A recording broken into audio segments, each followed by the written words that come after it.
ચાલો નમસ્કાર મિત્રો, તો નવા લેક્ચર સાથે ઘણા સમય બાદ મળી રહ્યા છીએ. બંધારણની અંદર 3 થી 4 લેક્ચર જે છે મિત્રો બાકી હતા, જે આપણે જલ્દી જ પૂરા કરી લઈશું. અને ઓફિશિયલ સિલેબસ જે છે એ પબ્લિશ થઈ ગયો છે મિત્રો. અને હું એવું ધારું છું કે આપ સૌની પ્રિપેરેશન ખૂબ એટલે ખૂબ સારી ચાલી રહી છે. 120 માર્કનું સ્પેસિફિક સબ્જેક્ટનું તમારે તમારી જાતે કરવાનું છે અને બધાને સારું એવું રીડિંગ થઈ રહ્યું હોય એવી હું આશા રાખું છું. કમેન્ટ કરજો મિત્રો કેવું ચાલી રહ્યું છે તમારું રીડિંગ. બરોબર છે, એક્ઝામને હજી વાર છે અને આરામથી તમે સિલેબસ કવર કરી શકશો. 2 હોય, 3 હોય, 4 વેકેન્સી હોય, બરોબર છે, અલગ અલગ કેડર માટે તમે આરામથી કવર કરી શકશો. તો મિત્રો, બંધારણની અંદર આપણે જેટલા પણ ટોપિક કર્યા છે એટલા આપણા સિલેબસની અંદર છે. એક કે એક્સ્ટ્રા ટોપિક નથી થયો. અને જે 2-4 બાકી છે તે આપણે જલ્દી જ પૂરા કરી લઈશું. જેમાં આમુખ છે, ન્યાયતંત્ર છે, બરોબર છે, કેન્દ્ર રાજ્યના સંબંધ જે છે, આવા 3-4 ટોપિક બાકી છે મિત્રો. 4-5 લેક્ચરની અંદર આપણે પૂરા કરી લઈશું. અને તમને બેસ્ટ રિવિઝન થાય તે રીતનો એક આખો લેક્ચર પણ હું મૂકીશ કે જેની અંદર તમારે આખું તમારું 10 માર્ક્સનું બંધારણ જે છે, જેટલા પણ ટોપિક છે, અનુચ્છેદ હોય, થિયરી હોય, બધી જ વસ્તુ કવર થઈ જાય. બરોબર મિત્રો, તો આજે આપણે જે ટોપિક ભણવા જઈ રહ્યા છીએ તે છે ન્યાયતંત્ર. બરોબર, જ્યુડિશરી સિસ્ટમ.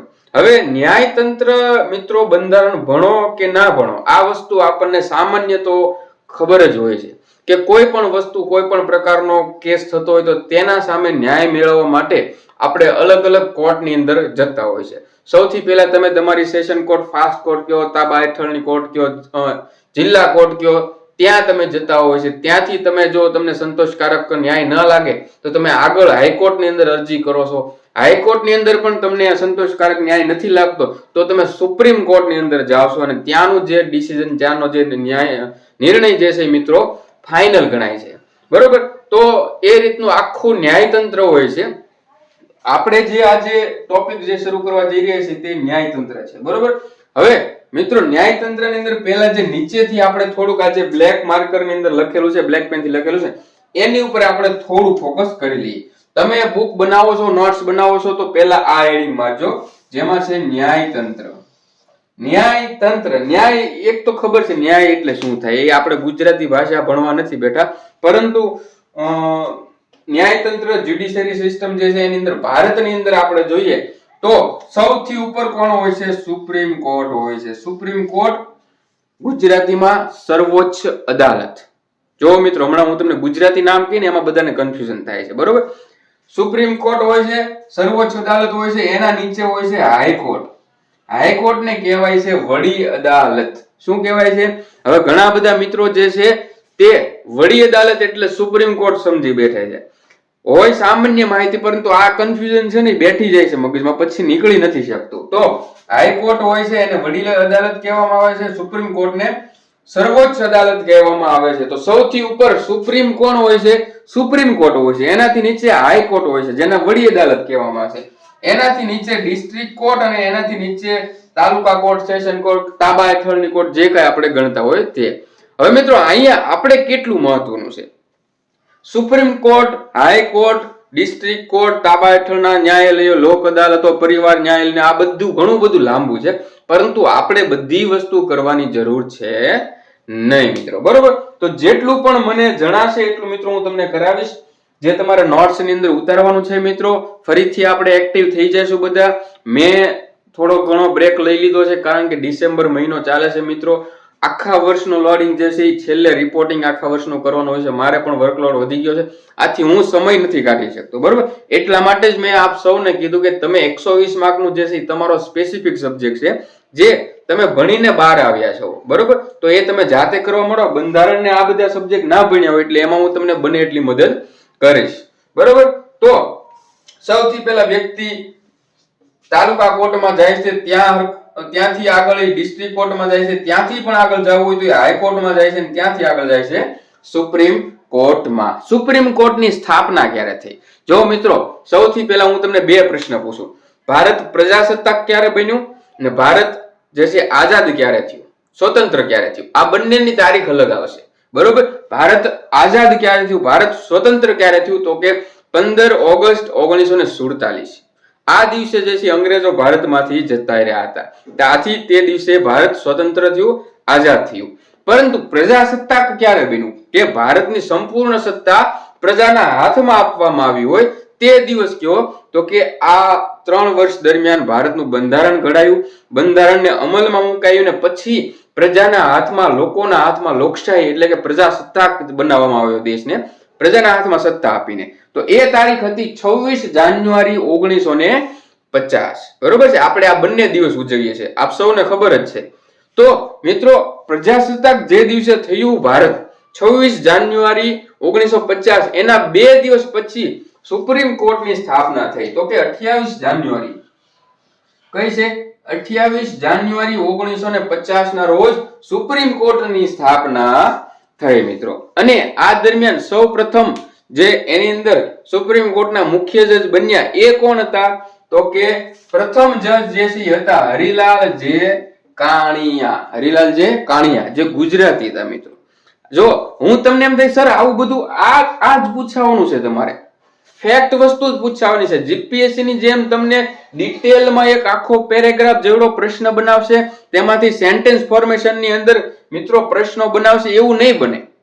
સમજાય છે મિત્રો? તો આ જ રીતના ફેક્ટ વાઇઝ જ પૂછે કે ભાઈ સુપ્રીમ કોર્ટના પ્રથમ ભારતના પ્રથમ જજ કોણ હતા તો કે હરિલાલ જે કાણિયા, જે ગુજરાતી હતા. એ આપણી જાણ ખાતર છે. બરોબર છે મિત્રો? હવે મિત્રો ભારતની અંદર મિત્રો 2 વસ્તુ આપણે જોઈએ. તો મિત્રો ભારતની અંદર આપણે મિત્રો થોડો લાઇટ નો ઇશ્યુ રહે છે મિત્રો, ફ્લક્ચ્યુએશન જેવું થાય છે એટલે તમને થોડુંક ડિસ્ટર્બિંગ થાય છે, પણ થોડુંક એડજસ્ટ કરજો. બરોબર મિત્રો? કોઓપરેટ કરજો. ભારતની અંદર મિત્રો બે વસ્તુ જોઈએ, એક શાસન અને એક ન્યાય. શાસન પ્રણાલી કેવી છે મિત્રો ભારતની અંદર? જો આ પ્રશ્ન પૂછાય છે કે ભારતની અંદર શાસન પ્રણાલી કેવી છે, તો એ છે સંઘાત્મક. એટલે એમ કે સર તમે આવો શબ્દ બોલી જાવ ને એમ નહીં ભેગું થાય. ભારતની અંદર સંઘાત્મક શાસન પ્રણાલી કઈ રીતે છે? હવે જો મિત્રો આપણે આખું સંસદ ભણ્યા, બરોબર છે, પાર્લામેન્ટરી આખરી ભણ્યા, પછી સંઘની કારોબારી ભણ્યા, આ બધી જ વસ્તુ જોઈને તો એક સંઘ જે છે, સંઘની અંદર અલગ અલગ પદો મૂકવામાં આવ્યા છે, પહેલું ગૃહ, બીજું ગૃહ મૂકવામાં આવ્યું છે, ખરડા પસાર કરવાની આખી પ્રક્રિયા મૂકવામાં આવી છે. આ સંપૂર્ણ બધી વસ્તુઓ ભાગ 5 સંઘની અંદર આવી જાય છે. બરોબર છે? તો સંઘનું આખું માળખું સેટ કરીને પ્રણાલી શાસન ચલાવવામાં આવે છે. તો આપણી શાસન પ્રણાલી કેવી થઈ? સંઘાત્મક શાસન પ્રણાલી. પરંતુ ન્યાય પ્રણાલી જે છે ને સંઘાત્મક નથી. ન્યાય પ્રણાલી એટલે જ્યુડિશિયરી સિસ્ટમ. બરોબર? તો એ કેવી છે? એકીકૃત છે, એક જ લાઈનમાં છે મિત્રો. બરોબર છે? સીધી વસ્તુ છે, ટીસી ની ઉપર ડીસી હોય, ડીસી ની ઉપર એચસી હોય, એની ઉપર સુપ્રીમ કોર્ટ હોય. એમાં વચ્ચે કોઈ પણ પ્રકારે બીજી કોઈ પણ કોર્ટની દખલગીરી ન હોય, એક જ લાઈનમાં છે. આનાથી ઉપર આ, આનાથી ઉપર આ, આનાથી, એટલે એકીકૃત ન્યાય પ્રણાલી છે. આ બંને શબ્દો મિત્રો યાદ રાખી લેજો, પ્રશ્નો પૂછાઈ શકે છે. બરોબર છે? ચાલો ન્યાયતંત્ર ની અંદર વાત કરીએ, તાલુકા કોર્ટ અથવા તો તાબા હેઠળની કોર્ટ, એની ઉપર જિલ્લા અદાલત, એની ઉપર વડી અદાલત, એની ઉપર સર્વોચ્ચ અદાલત. સર્વોચ્ચ અદાલતની સ્થાપના 28 જાન્યુઆરી 1950. અને ત્યારે જે મુખ્ય ન્યાયાધીશની સીટ પર બિરાજમાન સૌથી પહેલા ગુજરાતી વ્યક્તિ કોણ હતા તો કે હરિલાલ જે કાણિયા, જે ભારતના સૌપ્રથમ સુપ્રીમ કોર્ટના મુખ્ય જજ હતા. ભારતની અંદર શાસન પ્રણાલી કેવી? સંઘાત્મક. અને ન્યાય પ્રણાલી કેવી? તો કે એકીકૃત છે, એક જ લાઈનમાં છે બધું. બરોબર છે? ઓકે, ચાલો મિત્રો આ વસ્તુ થઈ ગઈ. એમાં એક વસ્તુ તમે હજી નોટ ડાઉન કરી લેજો મિત્રો, જે પ્રશ્ન સીધો બેઠો પૂછાય છે કે એટલે હું તમને ફેક્ટ ની જેમ લખાવી દઉં કે ભારતની સૌપ્રથમ ઈ કોર્ટ ક્યાં શરૂ કરવામાં આવી? ઈ કોર્ટ. બરોબર છે? ઈ કોર્ટ ક્યાં શરૂ કરવામાં આવી છે? ઈ કોર્ટ તો કે અમદાવાદની અંદર 2009 માં. બરોબર છે મિત્રો? ચાલો આ બધી વસ્તુ થઈ જાય તો હવે આપણે ઉતરીએ અંદર, મુખ્ય વસ્તુની અંદર, અને એ છે મિત્રો સુપ્રીમ કોર્ટ. શું છે? Supreme court. સુપ્રીમ કોર્ટ, સર્વોચ્ચ અદાલત, આ બંને વસ્તુ એક થાય. વડી અદાલત, હાઈકોર્ટ, આ બંને અલગ અલગ થાય છે. ચાલો મિત્રો હવે આપણે અહીંયા મુખ્ય 2 વસ્તુ જોવાની છે, સુપ્રીમ કોર્ટ અને હાઈકોર્ટ. બરોબર છે? હવે આ બંને એક જ ભાગમાં નથી આવતા. સુપ્રીમ કોર્ટ ભાગ 5 ની અંદર આવે છે, હાઈકોર્ટ જે છે મિત્રો ભાગ 6 ની અંદર આવે છે. પરંતુ આપણે ભણવાનું છે બધું ભેગું ન્યાયતંત્ર ની અંદર. બરોબર છે? તો સુપ્રીમ કોર્ટ જે છે ભાગ 5 ની અંદર આવે છે. પહેલો પ્રશ્ન, અનુચ્છેદ કેટલા છે?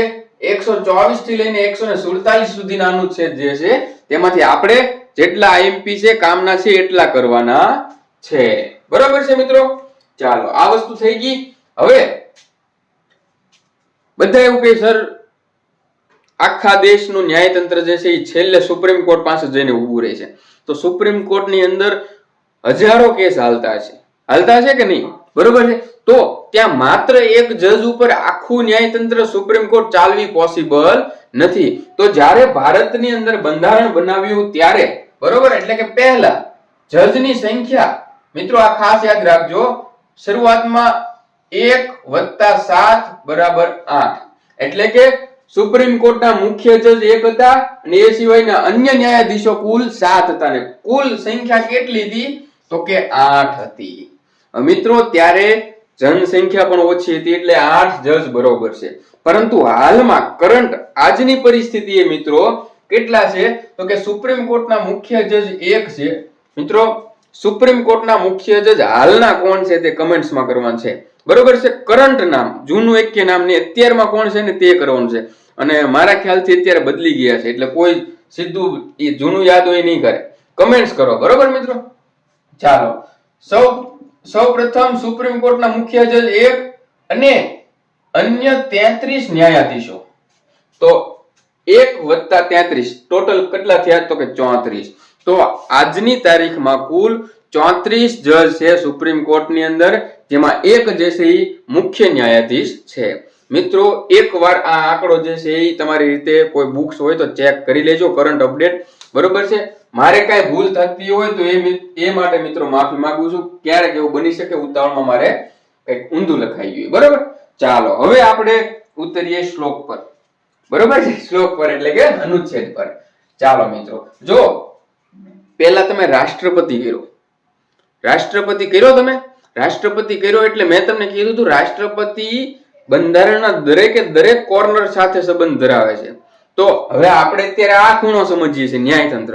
તો ન્યાયતંત્રની અંદર મિત્રો રાષ્ટ્રપતિનું વાત કરીએ.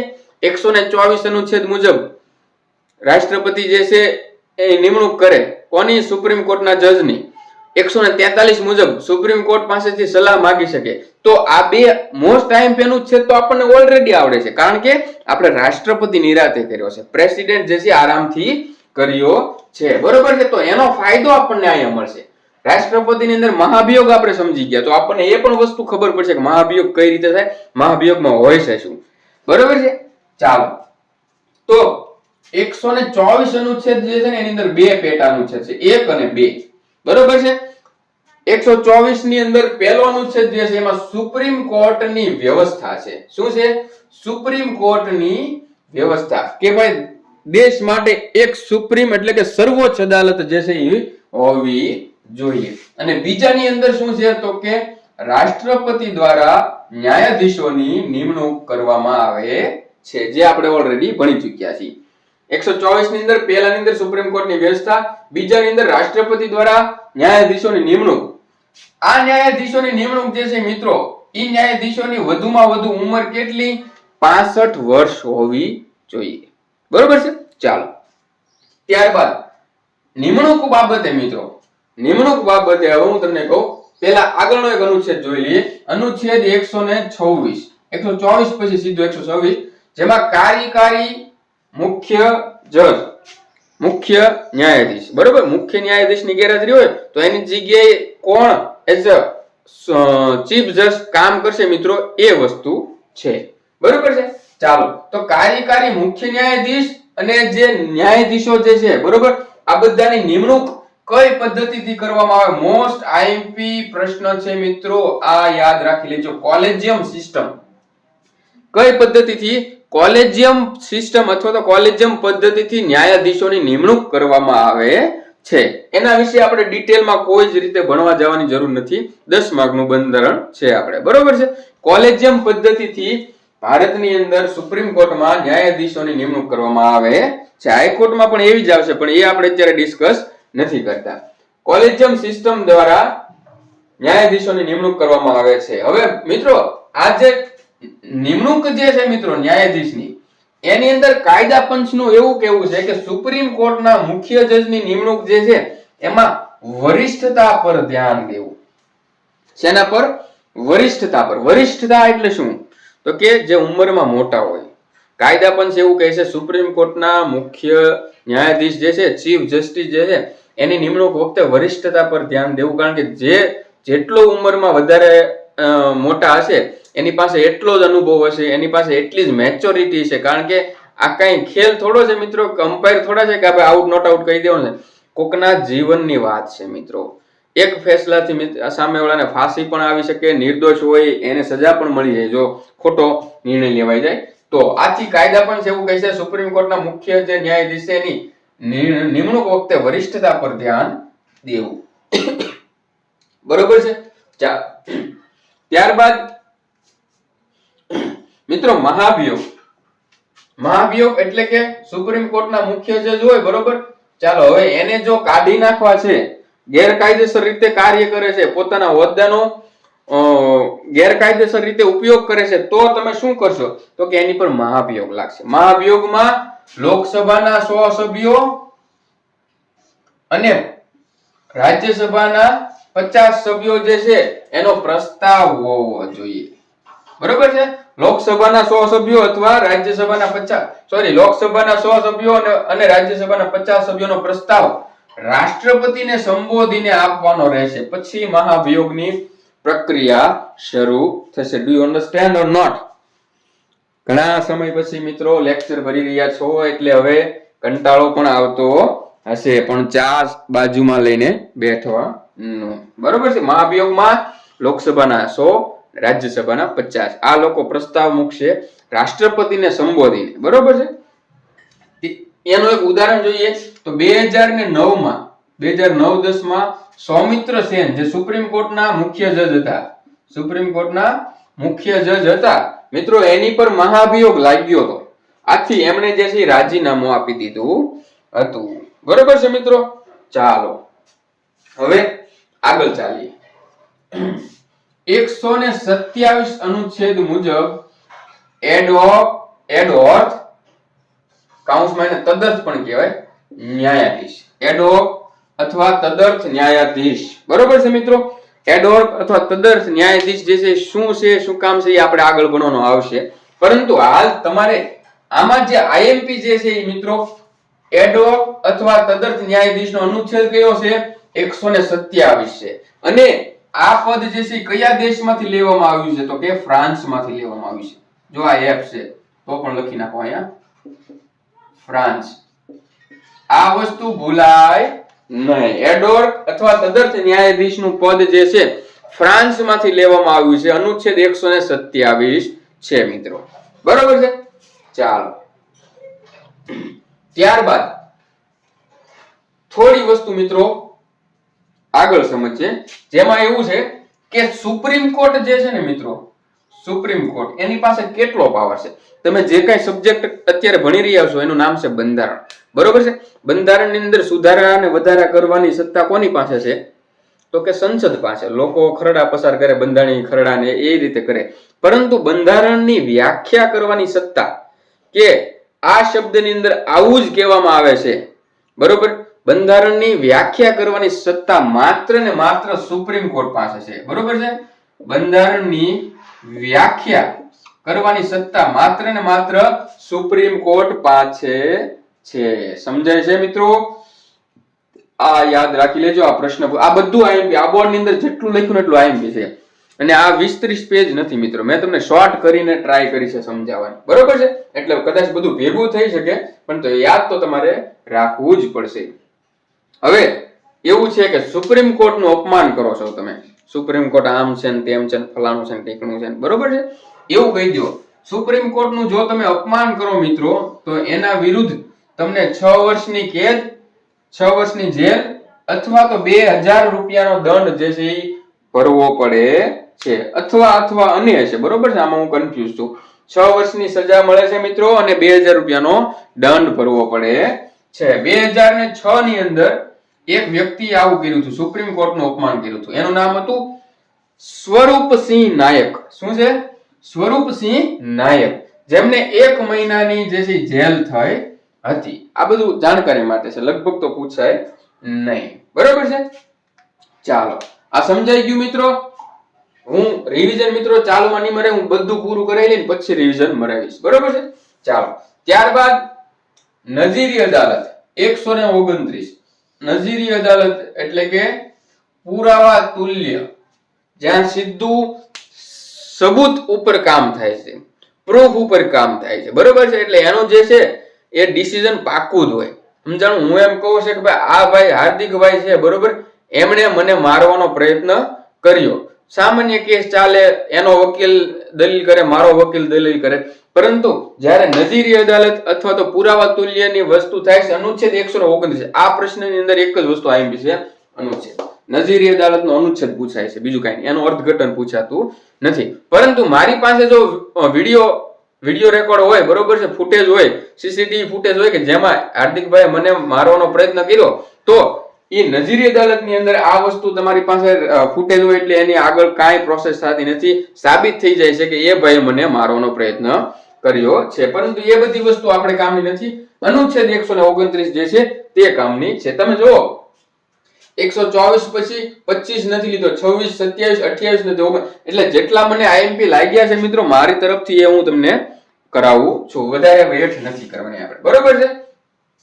ત્યારબાદ અનુચ્છેદ 130, જેમાં સુપ્રીમ કોર્ટનું સ્થળ કીધું છે. સુપ્રીમ કોર્ટ ક્યાં હોવી જોઈએ? કોક એમ કે સર દીવમાં રાખો, નાગવા બીચ પાસે, તો એમ ન હાલે, બરોબર છે. સુપ્રીમ કોર્ટનું સ્થળ જે છે તો ક્યાં હોવું જોઈએ? એની માટે ભારત સરકાર અધિનિયમ 1935 મુજબ, ભારત સરકાર અધિનિયમ 1935 મુજબ સુપ્રીમ કોર્ટનું સ્થળ દિલ્હી નક્કી કરાયું છે. ક્યાં?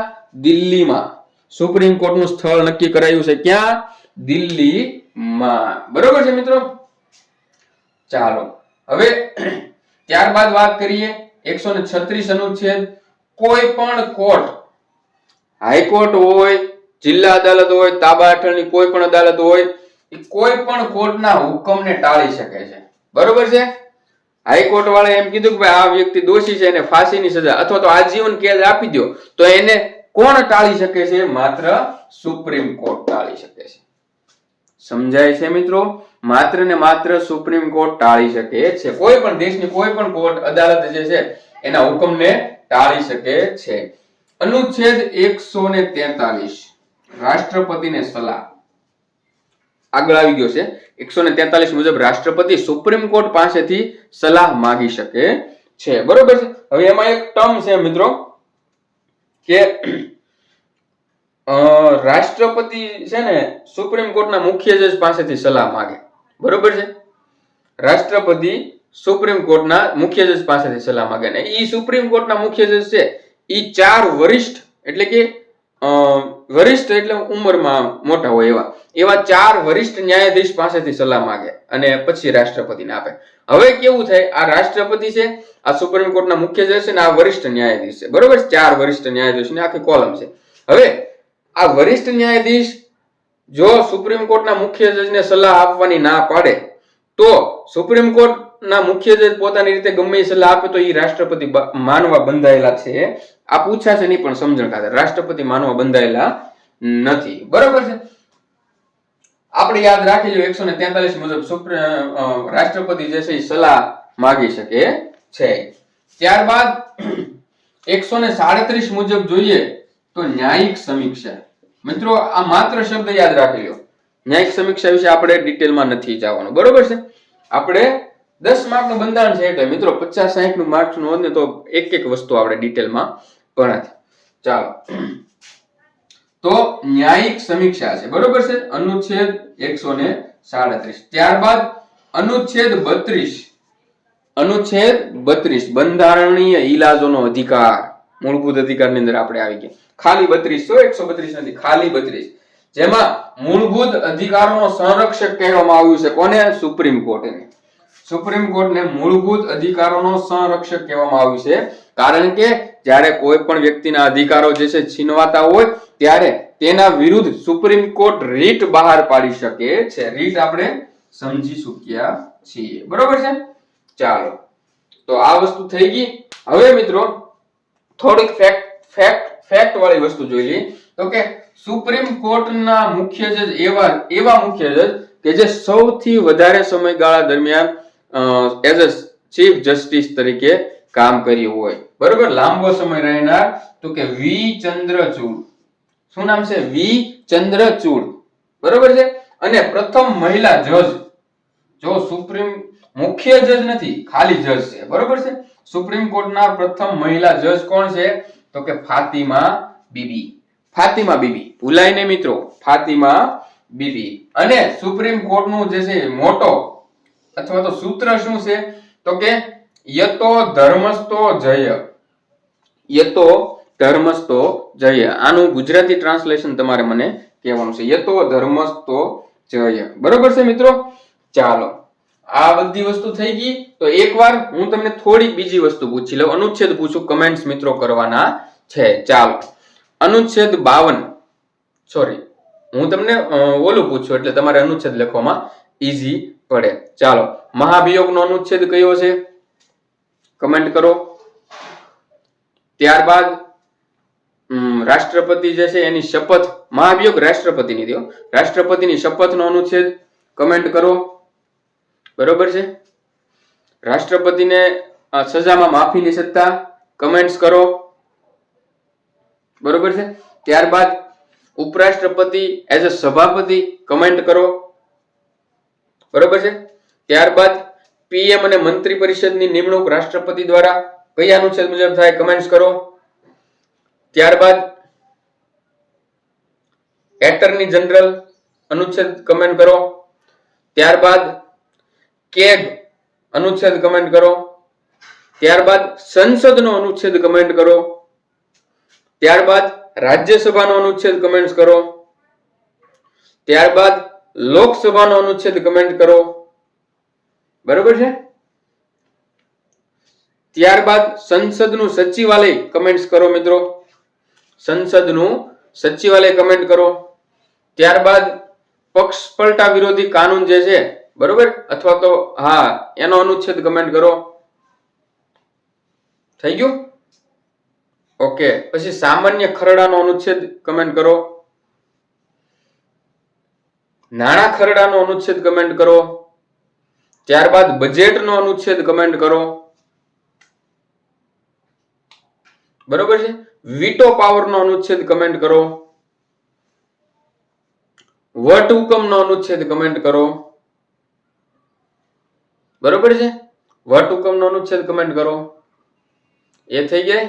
પછી કરો નાણાકીય કટોકટીનો અનુચ્છેદ કમેન્ટ કરો. રાજ્યપાલની નિમણૂકનો અનુચ્છેદ કમેન્ટ કરો.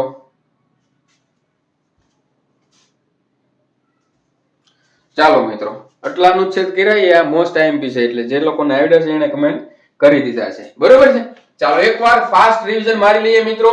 સૌથી પહેલા ભારતની અંદર ન્યાયતંત્રની વાત કરીએ તો સૌથી નીચે તાબા હેઠળની એની અદાલતો, એની ઉપર જિલ્લા અદાલત, એની ઉપર વડી અદાલત, એની ઉપર સર્વોચ્ચ અદાલત, બરોબર. સર્વોચ્ચ અદાલતની સ્થાપના ક્યારે થઈ? તો કે પ્રજાસત્તાક દિવસને 2 દિવસ પછી, એટલે કે 28 જાન્યુઆરી 1950 ના રોજ. પ્રથમ જજ કોણ હતા? તો કે હરિલાલ જે કાણિયા. ભારતની અંદર શાસન પ્રણાલી કેવી છે? સંઘાત્મક. ન્યાય પ્રણાલી કેવી છે?